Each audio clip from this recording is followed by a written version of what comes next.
John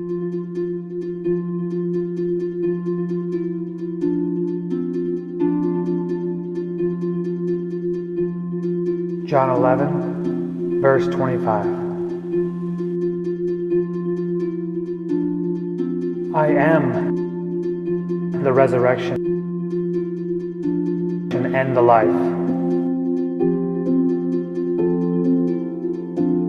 He who believes in me,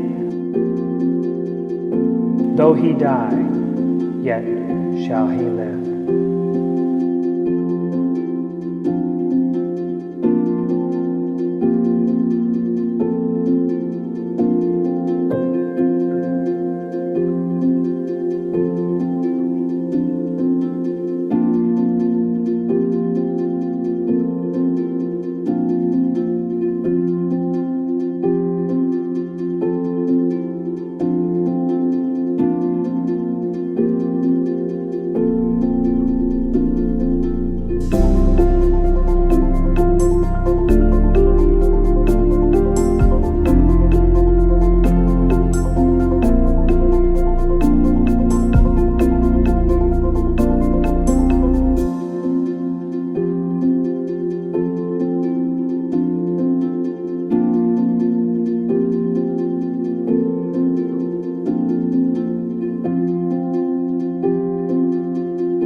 Thank you, first of all, for coming. We appreciate it so much, and I've never done this before, so just please bear with me.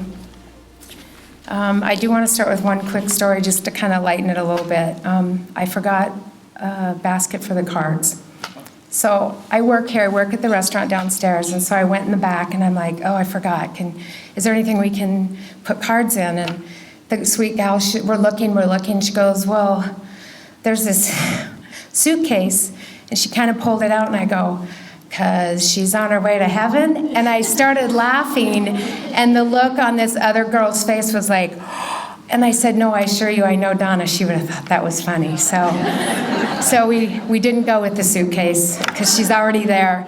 Dear Heavenly Father, I just thank you so much for this opportunity to come together and just honor Donna. We just thank you so much for her life, for her husband, her children, these grandchildren, these friends and families.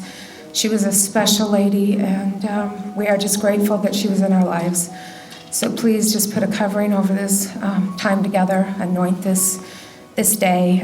As we laugh and we cry, we remember wonderful things, special covering over Bruce, losing his companion of a lifetime. So we just thank you, and of course the kids and the grandchildren as well, and everyone that she touched. In your holy name, Yeshua. Amen. So, to those of you who don't know me, my name is Jenny Gallas, and I've been married to Bruce and Donna's middle son, Andy, for 20 years. We are here today to remember and celebrate the beautiful life of Donna. And knowing Donna, she really would be happy to see everyone she loved together. She just would have gotten a kick out of this. Sorry. It has been a great honor to be a member of this family and witness a beautiful marriage. The love and kindness that Bruce and Donna expressed to each other is something I will never forget. One of the last things I said to Donna is that we love her, and we know how much she loves all of us, and that we will take care of Bruce and each other for her. Unfortunately, these past few years have been tough for Donna, especially this last summer. Donna was struggling with many diseases, rheumatoid arthritis and Parkinson's, as others, which you'll read in the obituary, but unfortunately, the drugs used to combat these illnesses have terrible side effects, and one of those is a weakened immune system. Although we don't know the origin, Donna contracted a severe infection that she fought courageously this past summer. She did everything medically that was asked of her, but the infection accessed her brain and resulted in just a really quick, rapid physical decline over this past week, or the week before. I assure you everything possible was done for her, but her body was very tired. And at her passing, she was surrounded by her husband, sons, daughter-in-laws, grandchildren, and her siblings. Donna was born in Minneapolis in 1953 to Edward and Pearl Hammond. She's survived by husband of 47 years, Bruce, sons Matt, Andy, and Adam, daughters-in-law Jenny, Tracy, and Patty, grandchildren Emily and her husband Darren, Katie, Dylan, Paige, Jaden, Chase, and Nevaeh. Her brothers Ron and Dick, and sisters Judy and Carol. Many in-laws, nieces, nephews, extended family, and a vast number of friends and acquaintances, many of whom are present today. I hope that everyone feels included, and I know I'm not alone in including those many friends and loved ones who may not have known Bruce and Donna personally, but are here today to show support for our family. We sincerely love and appreciate you all. Donna's number one priority and love of her life, and what meant the most to her, was her husband, children, and grandchildren. She would have done anything for us, and we are absolutely grateful. Bruce and Donna gave me one of the greatest gifts of my life, and that is my husband, Andy, and children. My fellow sisters-in-law, Patty and Tracy, wholeheartedly agree with their loves, Matt and Adam. I also want to take a moment to share with Bruce, where is Bruce, how much Donna adored you. I know that you already know this, but countless times this summer and the last week of her life, she repeated over and over how there never was a more perfect, patient, selfless, and loving man. You made her feel loved and safe as she walked through the most difficult physical time of her life. I overheard you telling a nurse how when you took your marriage vows to be devoted in sickness and in health, how you meant them. And I assure you, dear husband, father, and grandfather, you fulfilled them perfectly. I cannot end this without an even greater recognition, and that is Donna's Lord and Savior, Jesus. She had a beautiful faith, and the last few days of her life were spent thanking God and expressing a desire to go home to heaven. She told me she wanted us all to be there at the same time, and I told her the wonderful thing is that all three of her children and their families share her faith, and it is through the acceptance and following of Jesus that will ensure all of us not only will see Donna again, but will spend an eternity together. Our family would love to express for all here today, if they haven't already, consider an inward reflection and pursuit of a relationship with God.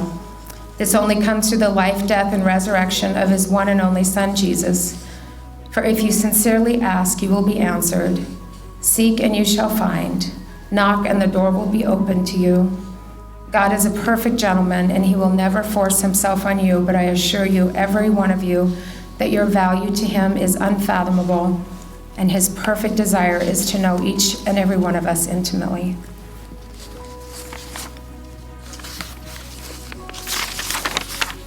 Finally, I want to thank you all so much for sharing the time with us to remember and honor Donna. A nickname some people had for her was Sunshine. She had expressed over the past few years that maybe the song, You Are My Sunshine, could be played at her memorial. Here to sing that song today is her eldest granddaughter, Emily Rader, accompanied by her grandson, Dylan, who learned to play that song for this occasion, and he's using his son, Donna's grandson, Chase's guitar. God bless you all. Thank you.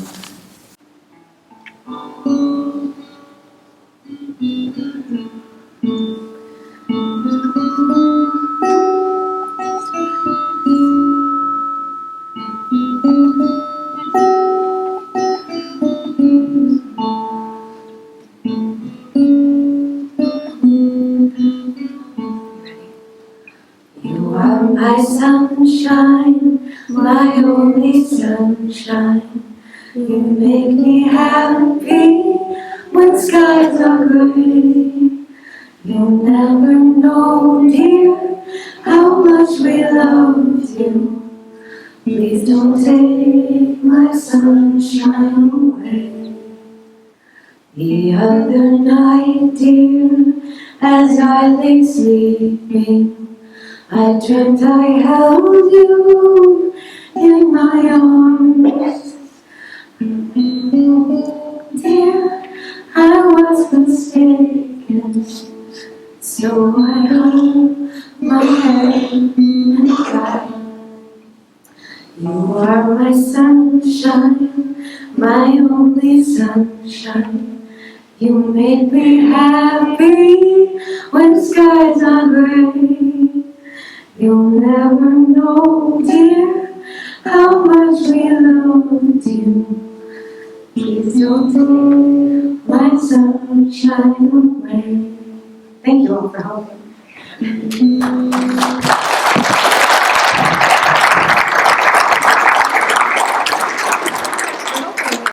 Well, before I begin,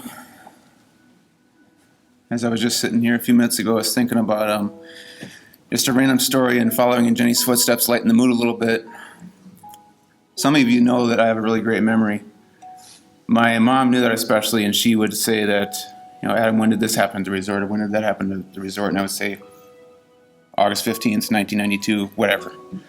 So, whatever. There are a lot of instances like that. But anyway, to give you an idea how good my memory is, I remember the day I was born. I remember the second I came into this world. My parents had two very interesting and very different reactions. My mom had this horrified look on her face. What have we gotten ourselves into? My dad, being the workaholic that he was at the time, he said, "You start Monday."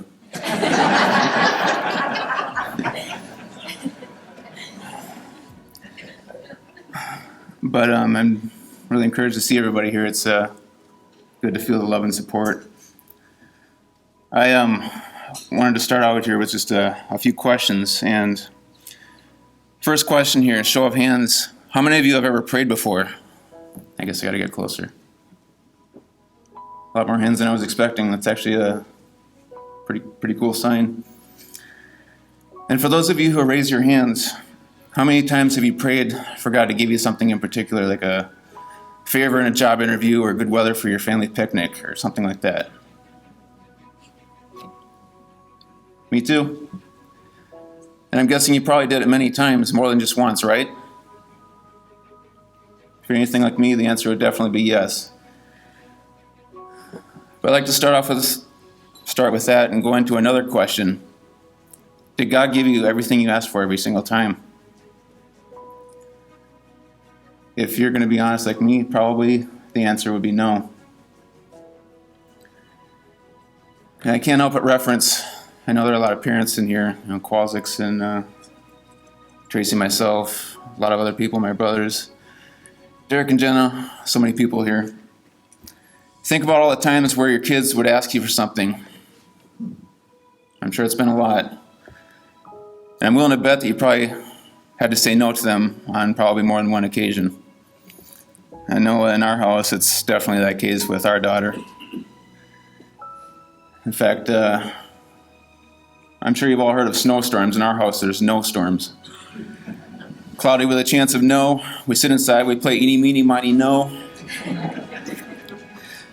But all joking aside, does that mean we don't love our children? Does that mean that we don't want their best interests? Does that mean we don't want them to be happy? I mean, any loving parent would obviously say no to those questions.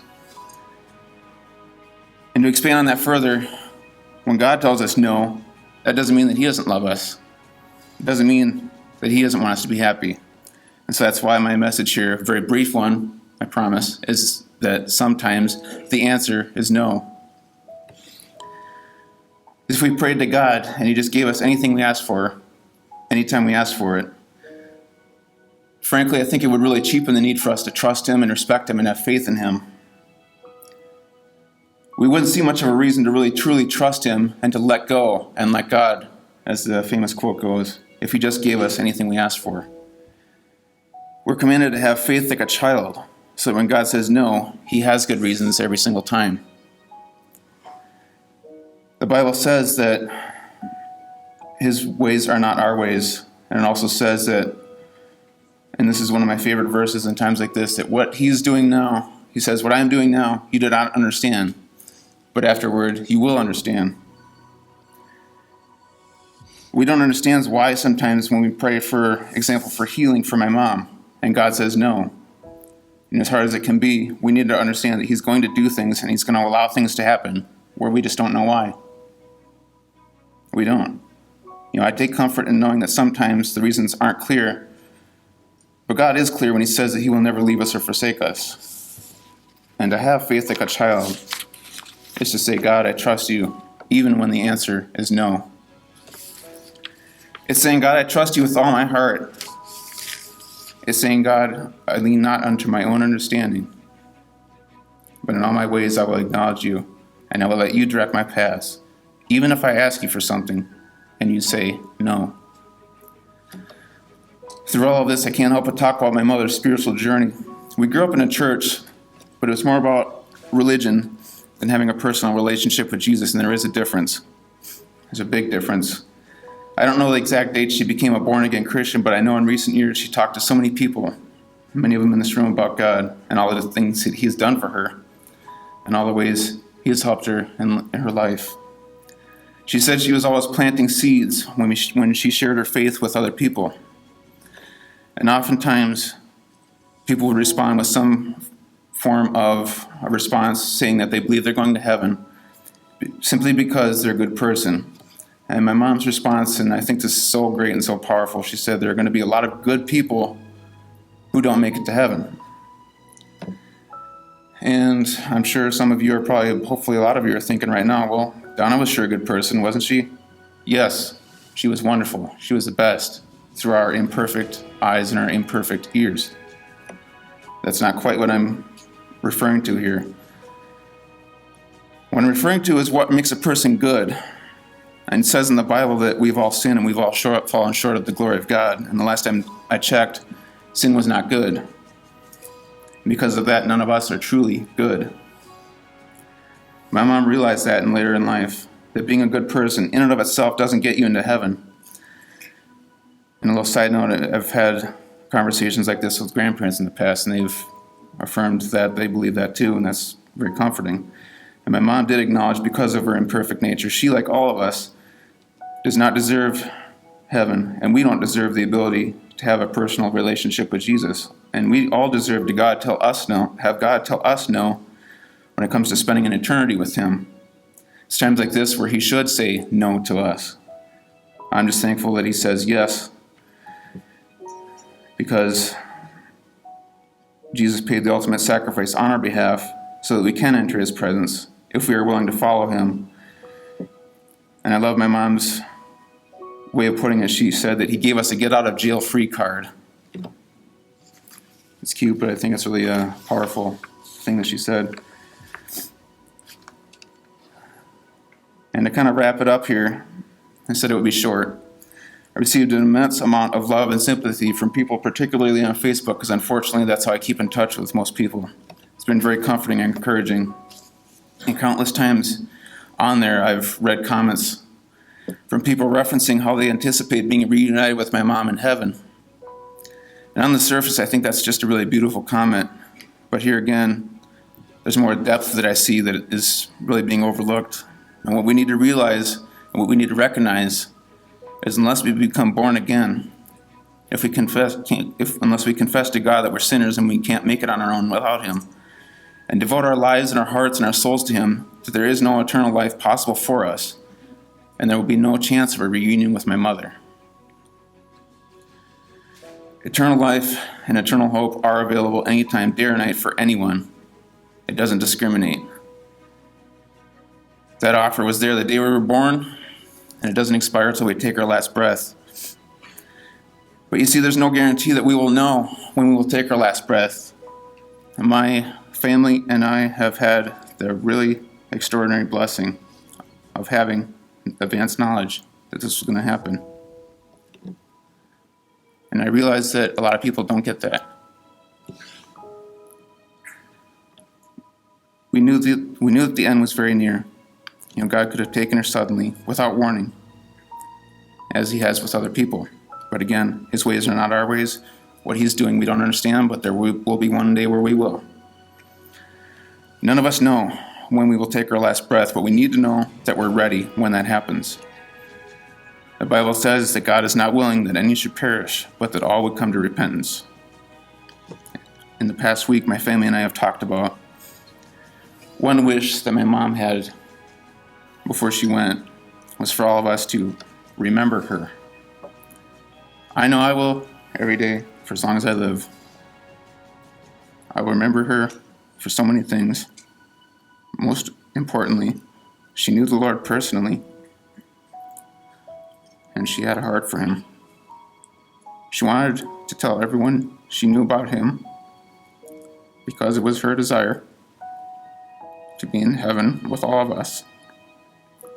She wanted all of us to know how much God loves us. We watched her grow spiritually, and I saw her share faith with so many people. And that is how I intend to honor that wish of hers when she said, "Remember me when I'm gone."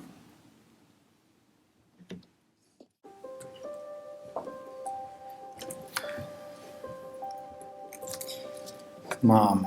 There was no one quite like my mom. She loved the Lord. Relationship was solid with God. She was a disciple for God as well. She lived an honest and a very pure life on this earth. She always gave everything 100%, especially her family. She was a person who impacted just about everyone she came into contact with. She loved people. She loved her family first and foremost.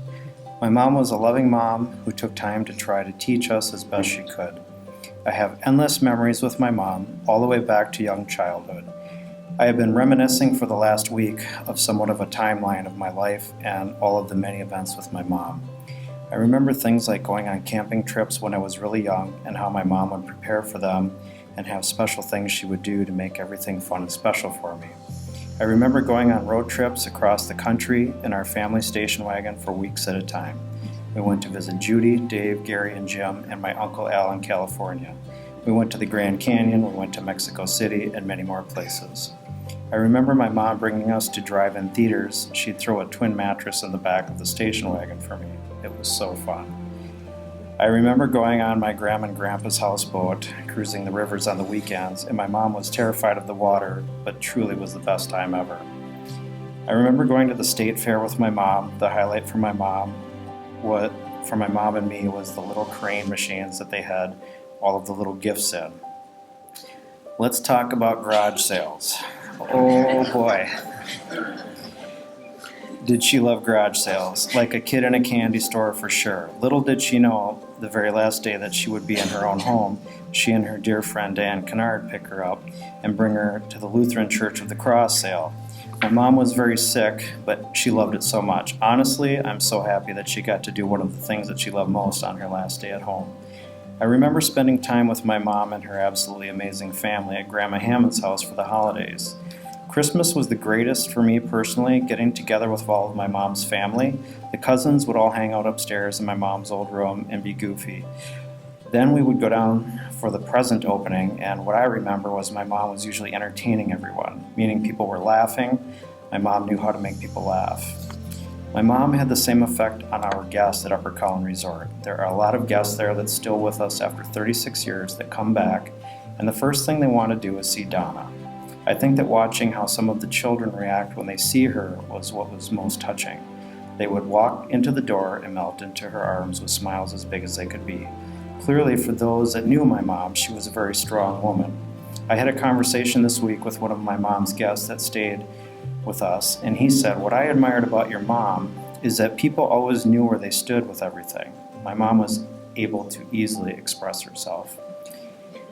It is what made Upper Collin run so well and become the beautiful place it is today. My mom and I ran a lot of Upper Collin together. We made decisions on numerous things together. I can't go into our lodge without looking at so many different things that we worked on together. I spoke to my mom one way or another almost every day of the year, whether it was a text message or a phone call. My mom and I are very alike. We had our moments. I am strong-willed like she was. When I look back, we really had a journey to where we are now. I don't know any family business personally where families work together successfully. My mom and I and my father ran this business together in a way that was special. I fully respect both of them. I had several comments over the years from our guests that had stated they had never seen a son work with their parents so well. My response is that I respect them completely. My mom and dad created a very successful business that people love and cherish and cannot wait to come back again the next year. My mom had a tremendous impact on my life. I was loved. I was taught many things. She was a positive role model. She was honest. Her idea of fun / a hobby was seeing what she could do for someone next.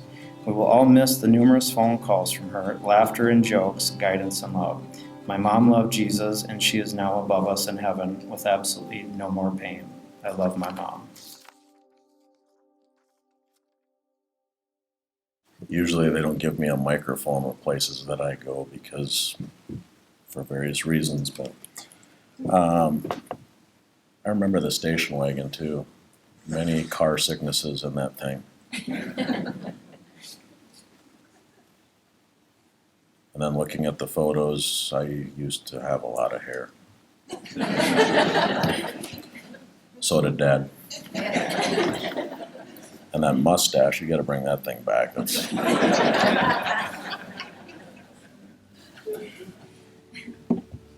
All right, I'm gonna read through this the best I can and hopefully we make it through.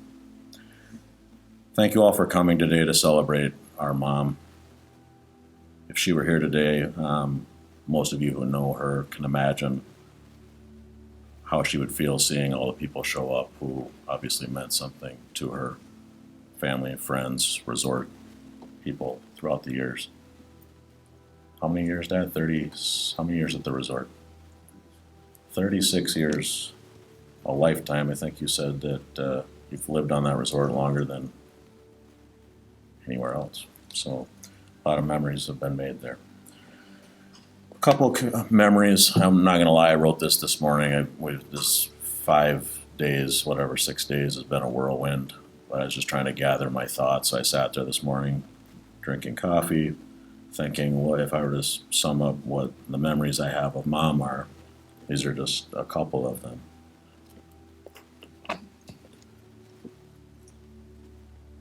Like Matt said, garage sales were a passion, but she also had a passion for craft fairs. And I remember when I was growing up,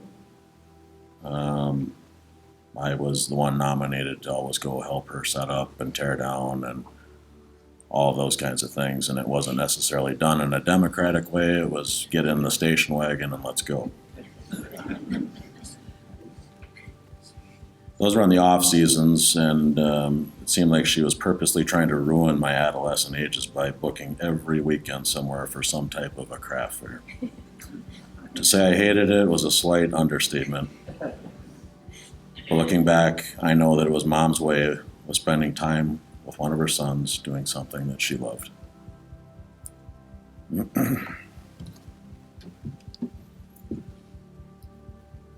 For those of you who don't know me, I'm in law enforcement. And I think back, people say, how did you get interested in law enforcement? And frankly, I don't know until I think this morning.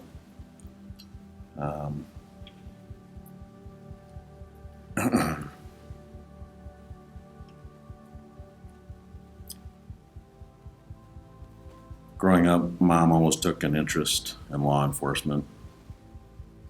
I remember when Dad bought her first police scanner years ago from Radio Shack, and she had all the 10 codes printed out. And oftentimes it would be an audible shh. There's something going on the radio. We'd be eating dinner. And Joe, you may have been one of those people.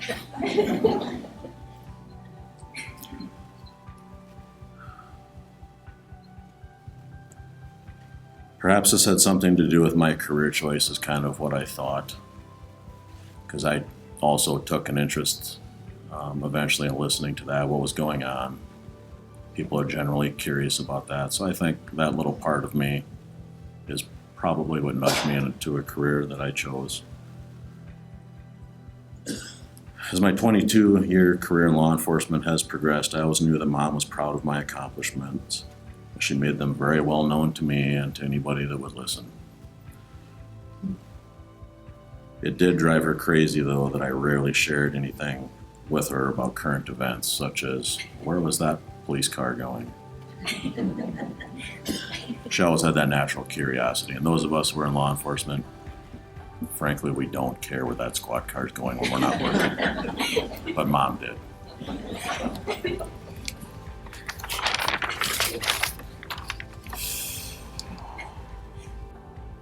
In 1995, right out of high school, I was diagnosed with Hodgkin's disease, the cancer of the lymphatic system. I was 18 years old. Mom was always there at my appointments and many surgery procedures, offering her support. One particular memory that stood out to me is a procedure called a lymphangiogram, where you're required to lay on an x-ray table for, seems to me, I think it was like 6 hours. It was a long time. If you've ever been on an x-ray table and you lay there and you have to remain motionless for that long, it's very painful. But I remember Mom sliding her hand underneath my back and wiggling her fingers to alleviate some of the pain that I was experiencing. It really didn't work, but I never told her that. It made her feel better. It was painful. This and many procedures all happened at the St. Cloud Hospital, the same place that Mom passed. At the end of her life, I was able to offer her some of the same comforts she offered me.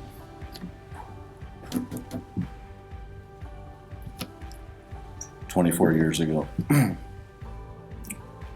My family and I around her were all to give her, we were able to give her whatever comfort we could, even though Mom wasn't able to interact with us much. I knew she could hear us. I'm almost done. The last interactive day I had with Mom was a few days prior to her passing. Jenny and I were able to spend time with her at the hospital. Upon entering the room, without her knowing we were there, she was verbalizing repeatedly, Yeshua, which for those of you who don't know, that is Hebrew for Jesus and literally translates into salvation. I believe Mom knew She was nearing the end of her life when she was having a spiritual moment in preparation, which offered all of us comfort in knowing she is in a better place. During the conversation with Mom, she was very vocal about her love for me, my family, and many of you here today. And lastly, I was able to ask her who her favorite son was.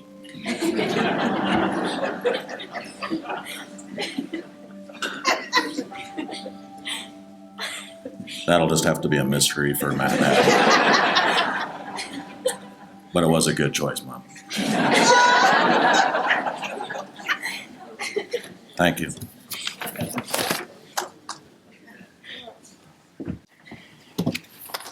Hello all. Family very much appreciates your attendance today. I don't know how we hit this so accurately. We tried desperately to find out or guess at how many people would be here today. We arrived at the number of 220, and it looks like we hit it pretty darn close.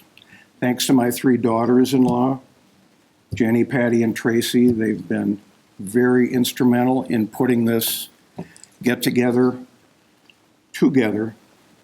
I think they've done a wonderful job. I am so proud to have my 3 daughters-in-law in my family. Absolutely so proud. To my sons, we've lost your mother. Our hearts are broken, but life for us will go on. Donna was absolutely in incredible pain, suffering, pressure.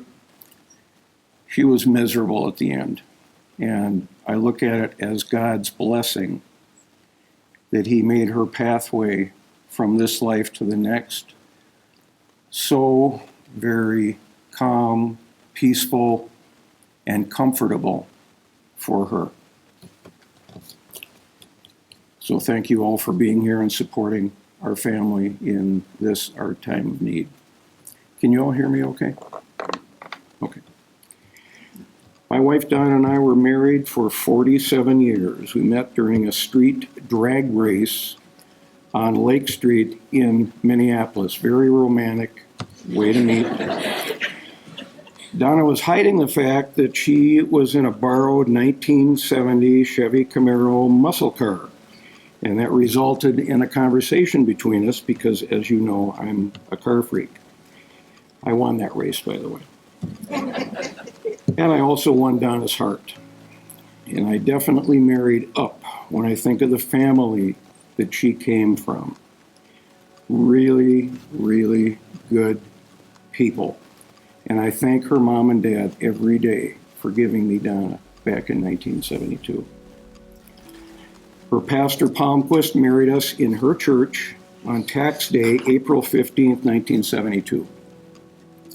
Donna picked that particular date because she did not want me to ever forget what day we got married. No other meaning intended. Together we raised 3 boys, Matthew, Adam, Andy, my 3 sons, so to speak, or depending on what they were doing at the time, you might say the 3 Stooges.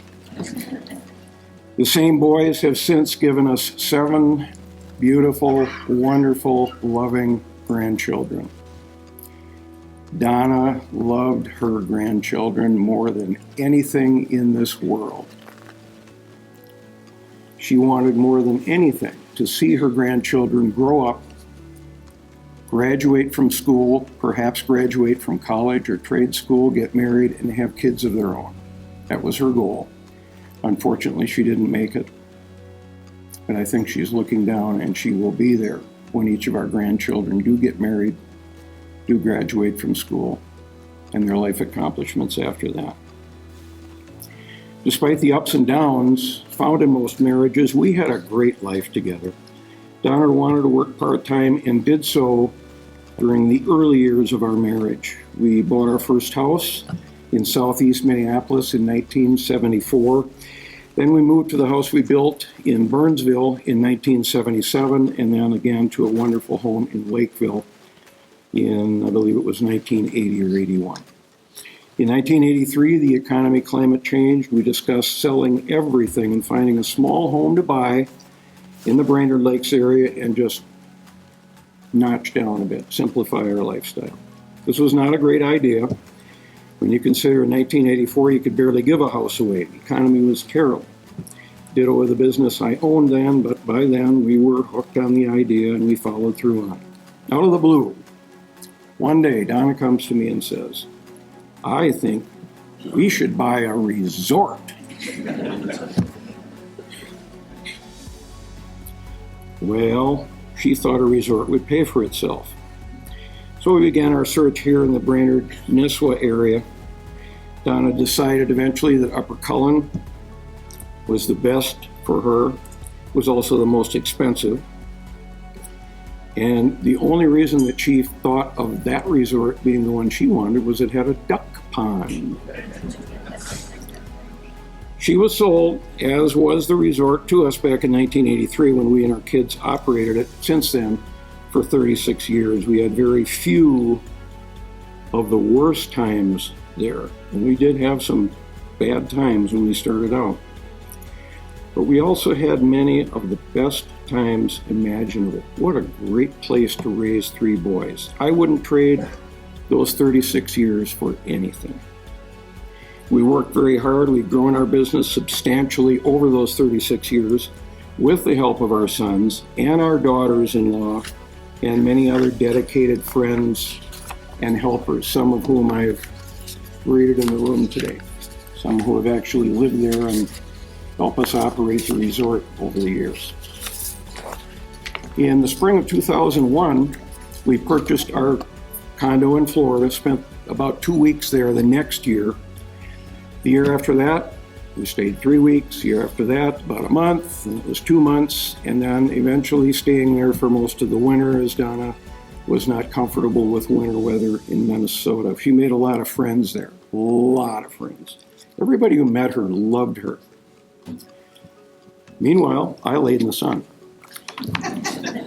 In the spring of 2012, we purchased a conventional home in Fort Myers, same city the condo was in, and we moved in the following fall. We hung on to our condo, which was rented at the time. We weren't really sure that we would be better off trading our waterfront condo with $1 million view for a home off water. But eventually we came around, we both agreed. We did trade our $1 million view for more bedrooms, a 3-car garage, a swimming pool, and tons more room. And we both were very happy in that. We decided our little cubicle condo would have to go. So we agreed to sell it, and so we did. Donna found a wonderful single woman buyer from Long Island, New York. She purchased the condo from us in 2017.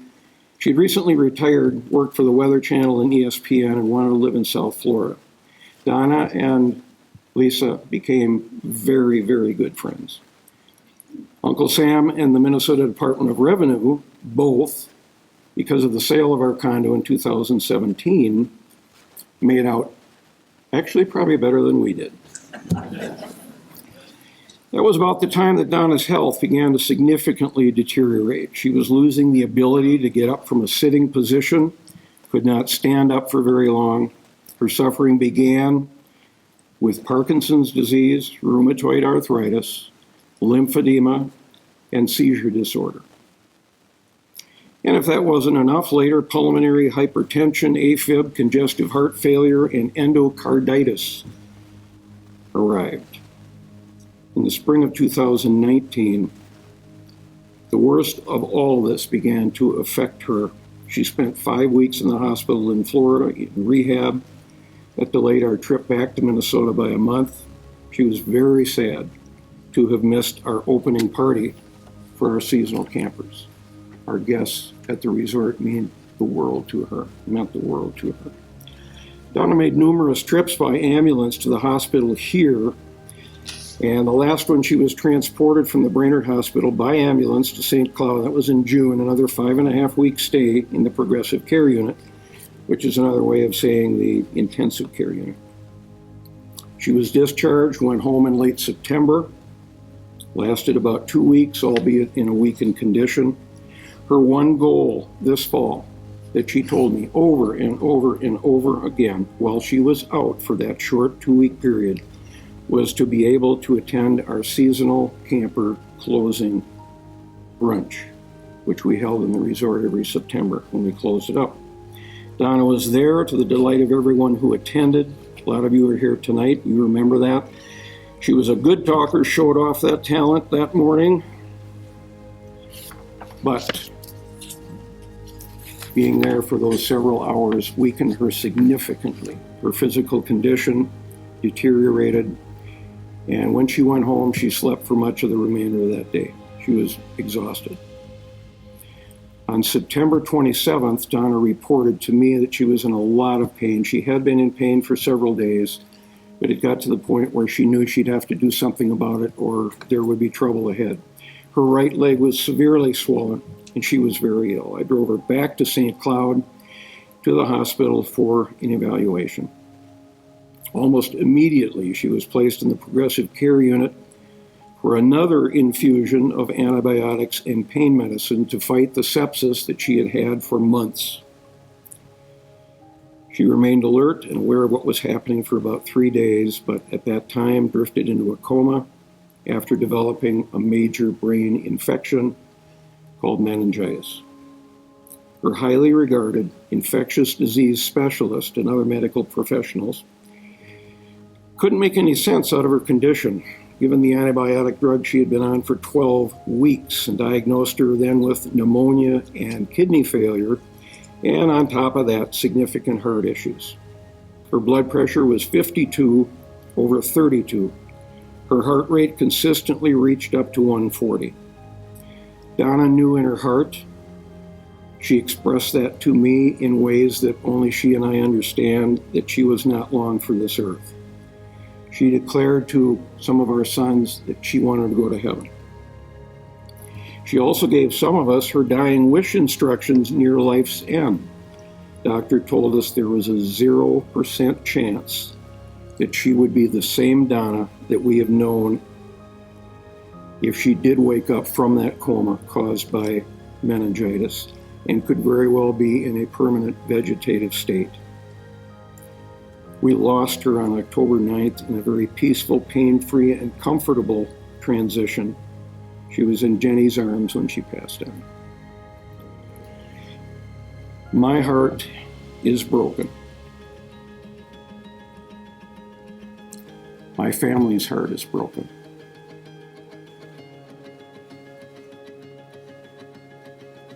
We will always remember Donna for the wonderful person that she was and still is in heaven. I've lost the love of my life. I've lost my best friend and my guardian angel. She was the best thing that ever happened to me. She always supported me. She understood me. She accepted my many flaws. And she gave me the strength to live.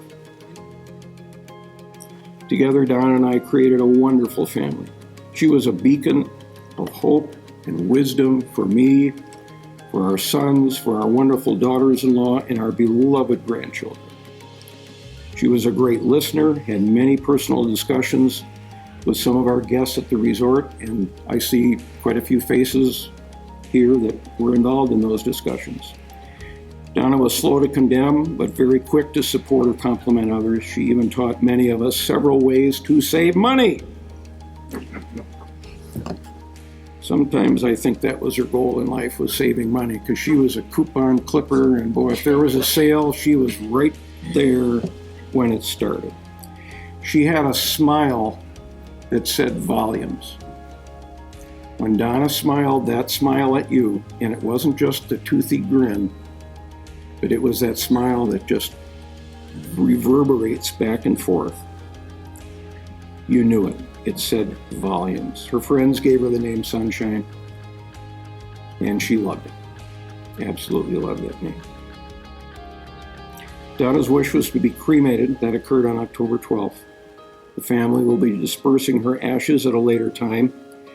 Donna told me and other family members that she wanted to be remembered.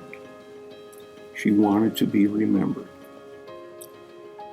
I think you'll agree with me that she, by her actions in life, by the family she created, by the friends she nurtured, and the friends she made in her life, that's exactly what will happen.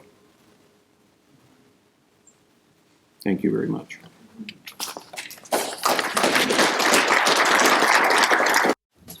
Hi, I'm Sandy, and me and Donna have been friends for over 40 years.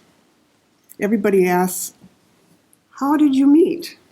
Well, we were neighbors, and I don't know if I met her, but one day I got a postcard in my mailbox inviting me over for a Tupperware party. And so I went and met her, and then next I got a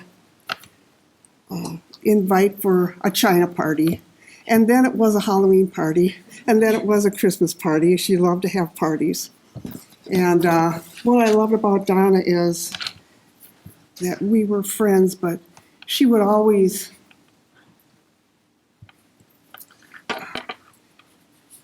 introduce me as her best friend whenever we met anybody at the resort. But so we were neighbors in Minneapolis, and then they moved to Burnsville, and then they moved out to Lakeville. And the further away they moved, the closer we became. And the day she called and told me that they bought a resort in Brainerd, and I go, what? I mean, I was wondering, what is going to happen to our friendship now? And it only became stronger and closer. And I think I saw her every 2 weeks. I would come up and we would clean cabins, and I would help paint and run the resort with them, and they shared that resort with me for all these years, and I'm thankful.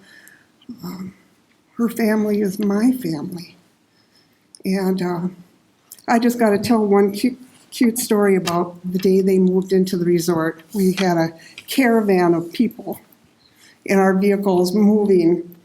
And we got to the resort, and everybody started unpacking their vehicles. Well, it was Adam, and I think he was only a year and a half old, and two. He was 2.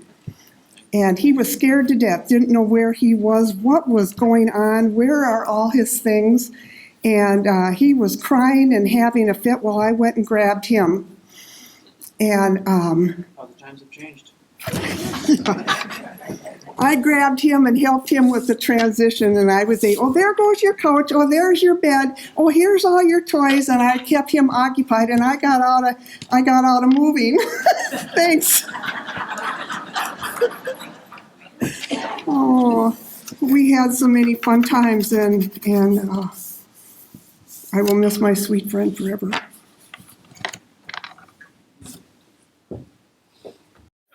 We're here before you today to specially highlight some memories we have growing up with our grandma, all with the slightest intention of giving you a good laugh. With the help of our dad, we were able to retrieve some of the family's fond memories of grandma before the 2000s. Oh boy. Yep. Should we start with the geese or the epic hunt for a decently priced hotel? I think we should bring up the first fact, how we never grew up with spaghetti in the house. For those of you who don't know, our grandma made our dad and uncle spaghetti for dinner every Saturday night. Every time our mom even attempted to make spaghetti, like... Lasagna, goulash. Okay, they get it now. We'd have to bribe our dad with heaping amounts of garlic bread just to get him to eat it. Thanks, Grandma.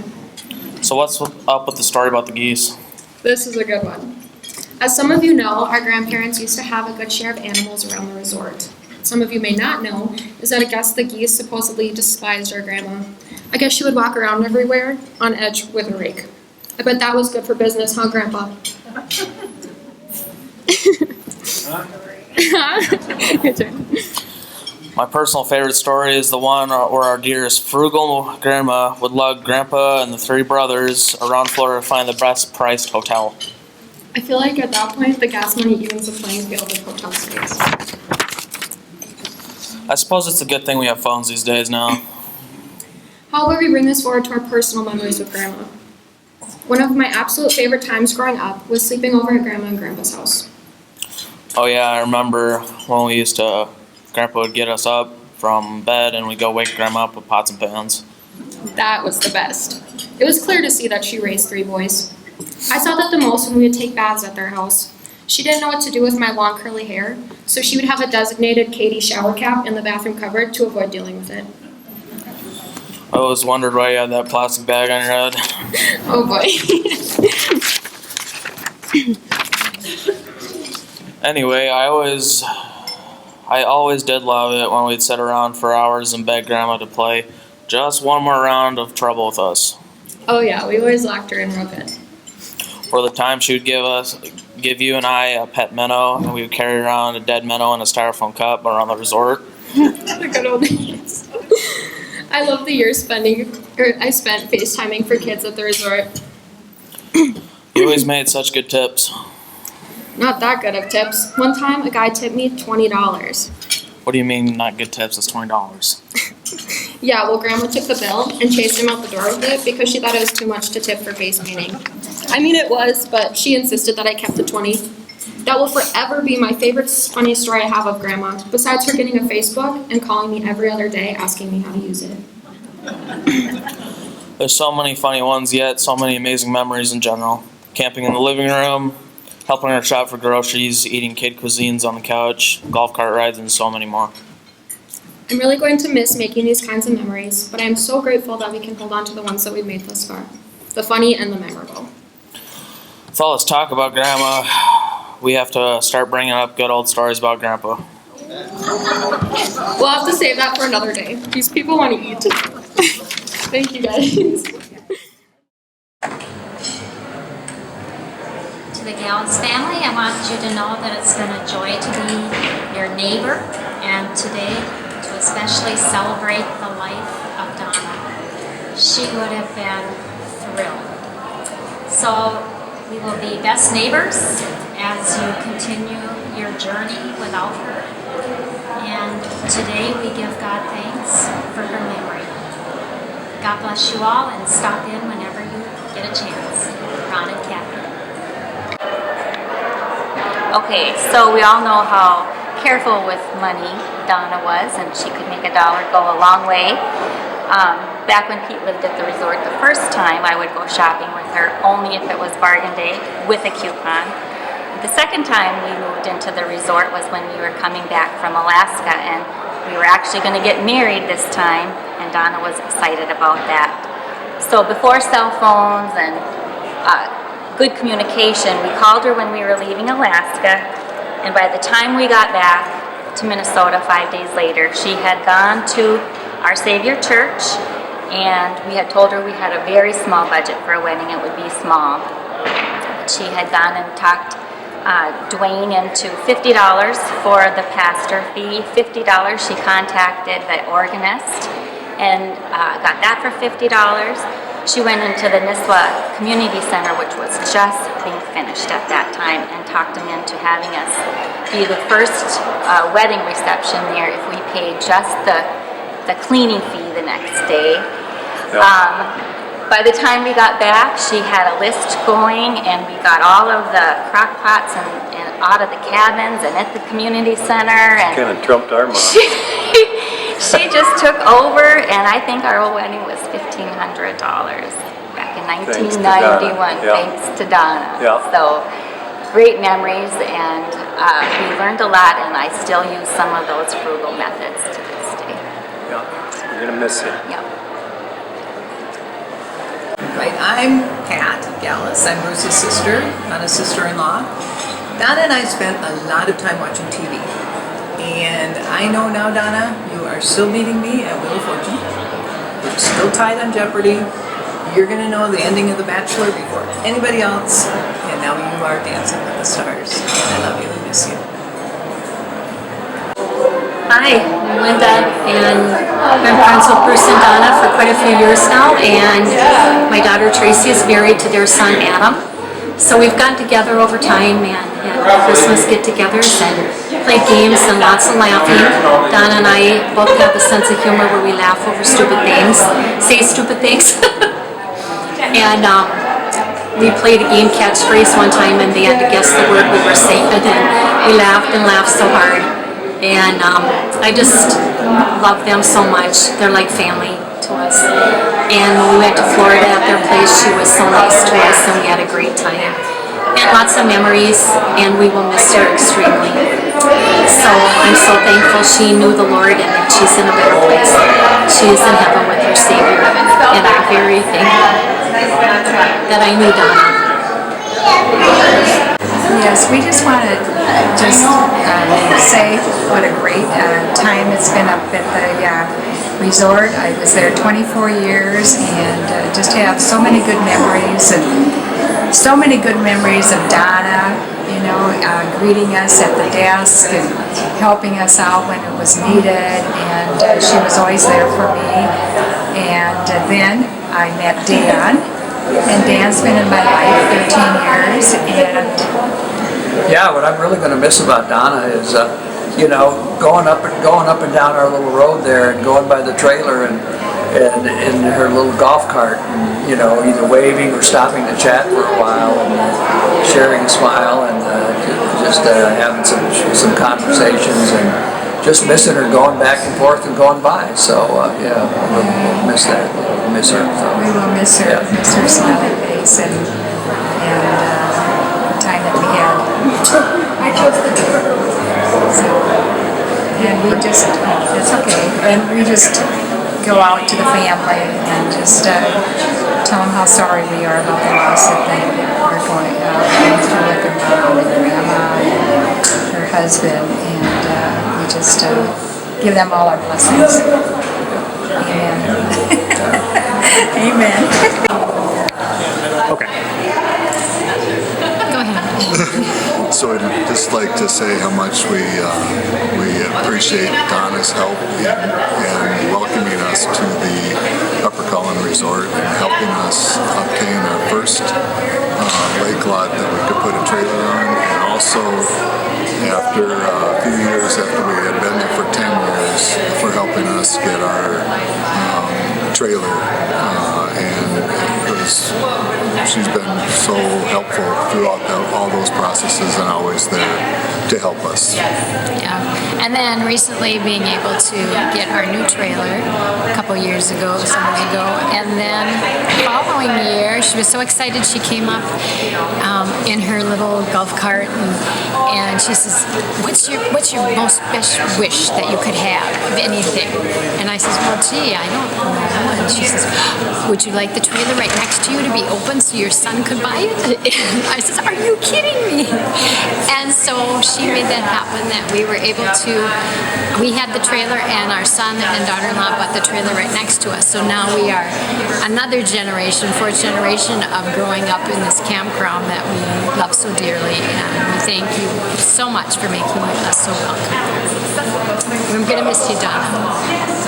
Hi, we're Doug and Penny Grev, and we've been with the Gallases since the very beginning.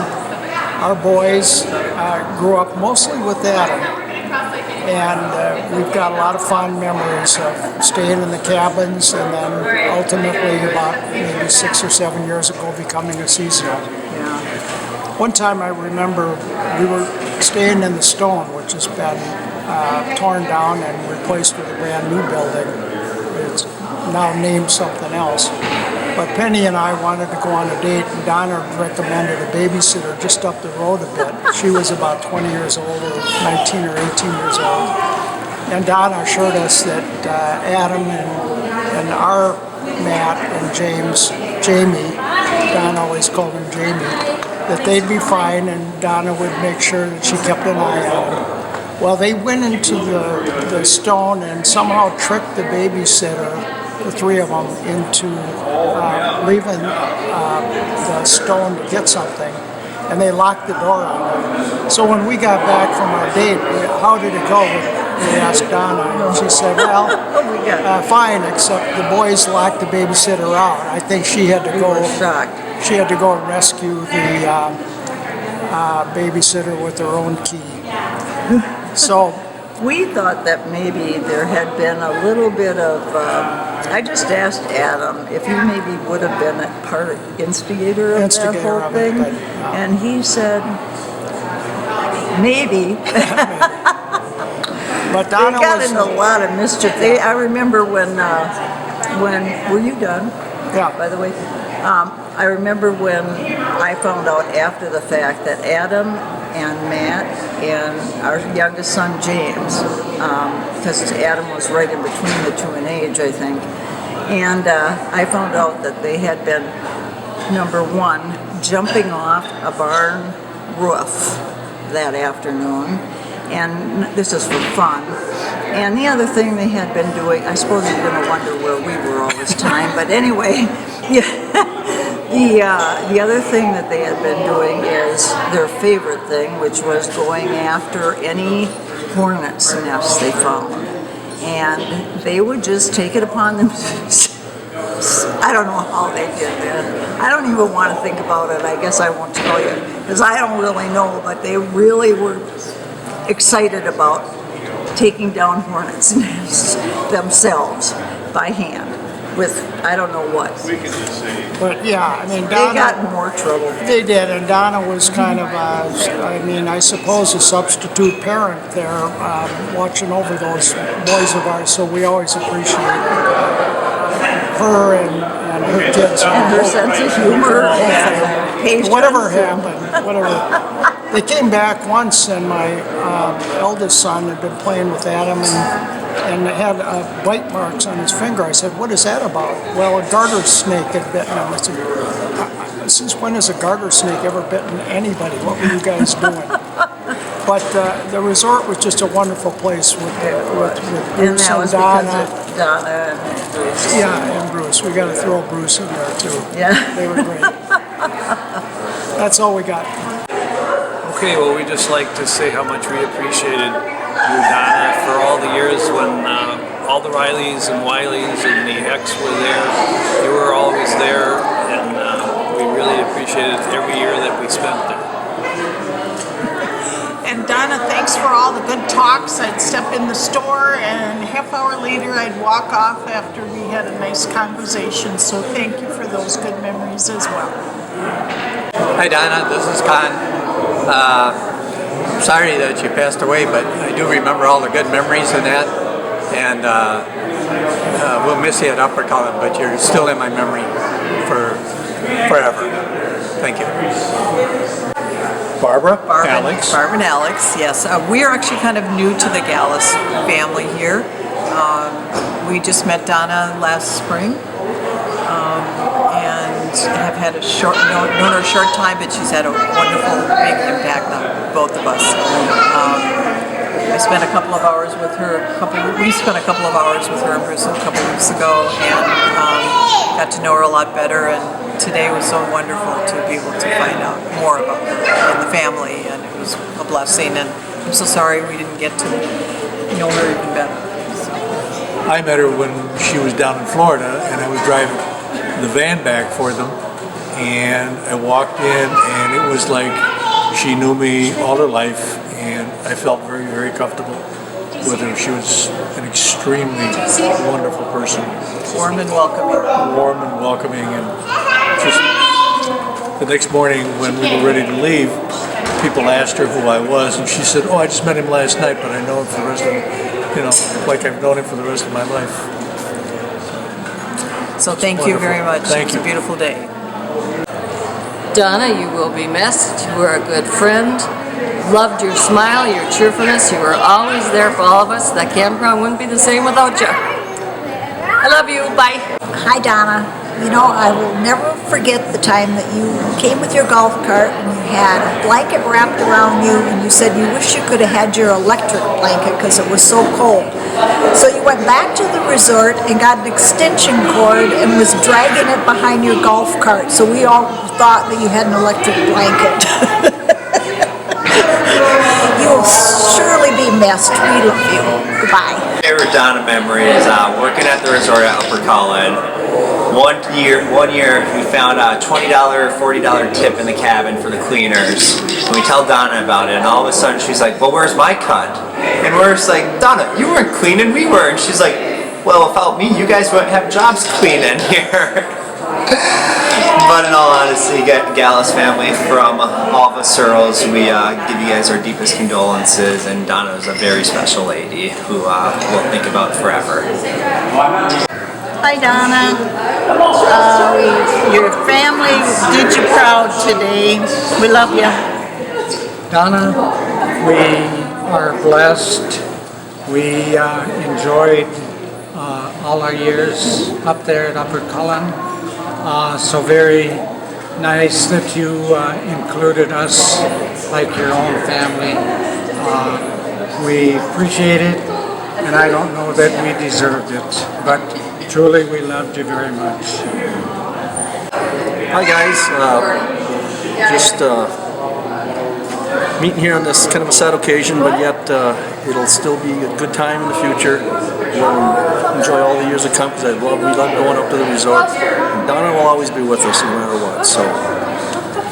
And Donna, I know it doesn't hurt anymore, and I know you're finally keeping an eye on us, which there are several of us that can use your guidance.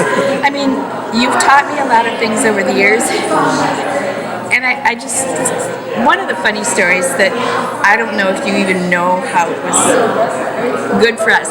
One time that last daughter of ours that's been a bit of a troublemaker wanted to use our camper with a person we did not like. So our saying no didn't go very far. She said, you asked Donna.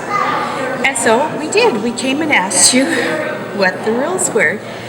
And you gave us this look and you said, well, what do you want the rules to be? What are the rules? And we looked at, I'm like, what do you mean? And she's like, well, the rule will be whatever you want it to be. I'll back you up with whatever.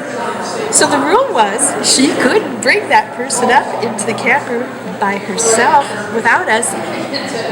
And she didn't give us any guff because Donna said. So it was always Donna's rule. It's like, you saved us so much heartache, so thank you.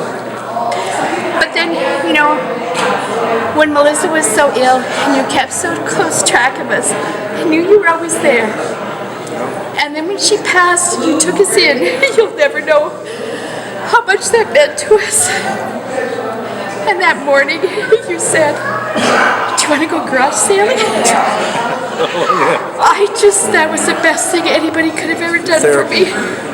So thank you. You taught me to look for something good, even in the worst. And I've learned.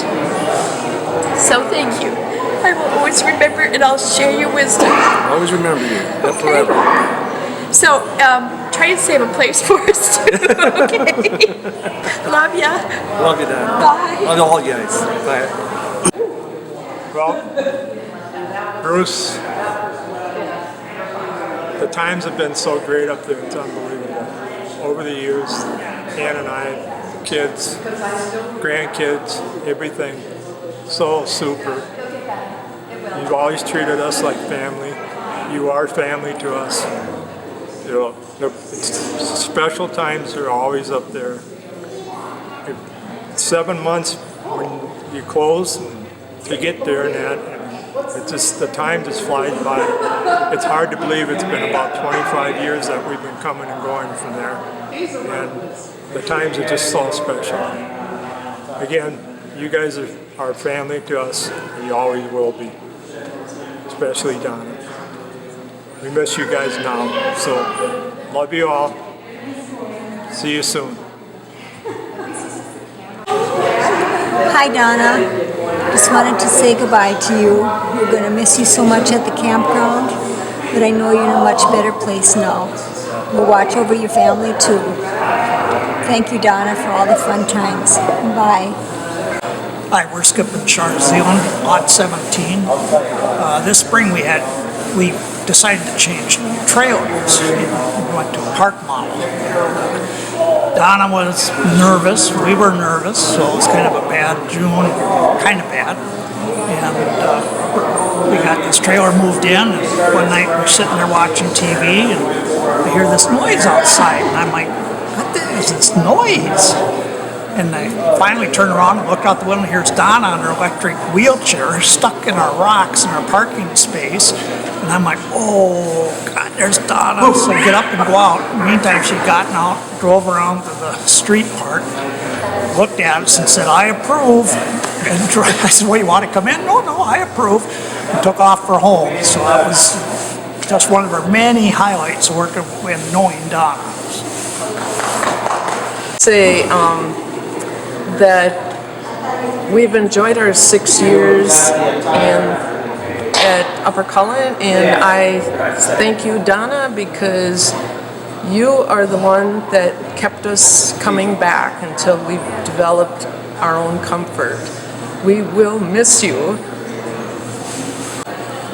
Well, this is Art and Elaine Persons. We've been at Upper Cullen for 22 or 23 years as seasonals and have immensely enjoyed it. Before that, we would camp with a pop-up and then a trailer, and then, of course, the one that we have is a seasonal.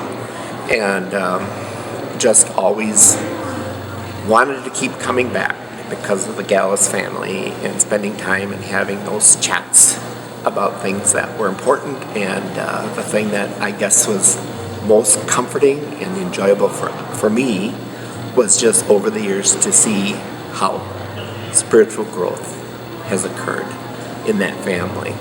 Just like in other families, it just needs to happen. But to witness it and to see that is a testimony of who our Lord is, and that I have found that rewarding. So I know Elaine's got a... On the lighter side, I have a story. Years ago, I caught a large northern. Came into the office and Donna says, put it on the scale. So we put it on the scale. Well, the fish wasn't dead. It made one big flop and landed right on her new sofa. Oh, get it off, get it off, get it off. You know, the scale got moved after that.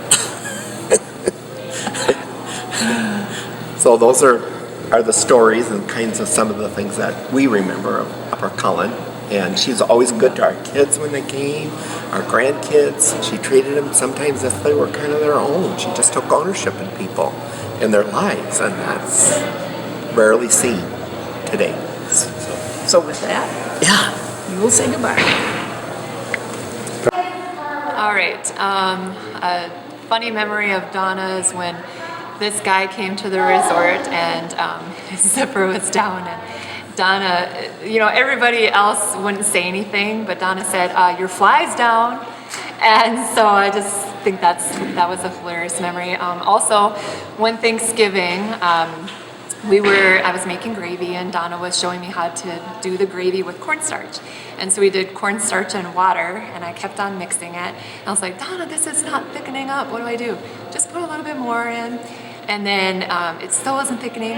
Put a little bit more and a little bit more. And ended up being mashed potatoes. And it was just... The consistency of mashed potatoes, and my mom was going to take that mix and put it in a container and save it as leftovers, and I should have just let her do it and taste it the next day and watch the reaction on her face when she tasted that. But I'm not really the best at thinking on my feet sometimes. So that was a good one. And let's see. Oh, also, this is a good one. For our honeymoon, she just made it so special. When we came into the condo, she had a card for us, some non-alcoholic sparkling, wine with a couple of wine glasses, a gift card for us to go out to eat, and some Chocolate Bliss candies. And so it just made it so special, and she just put that special touch on it and just made our honeymoon so nice, and it was just wonderful for her to do that and just think of us that way and so thoughtful. Yeah. She was good at that. We love you, Donna. We'll miss you always, and we'll see Always. you in heaven someday. Love you so much.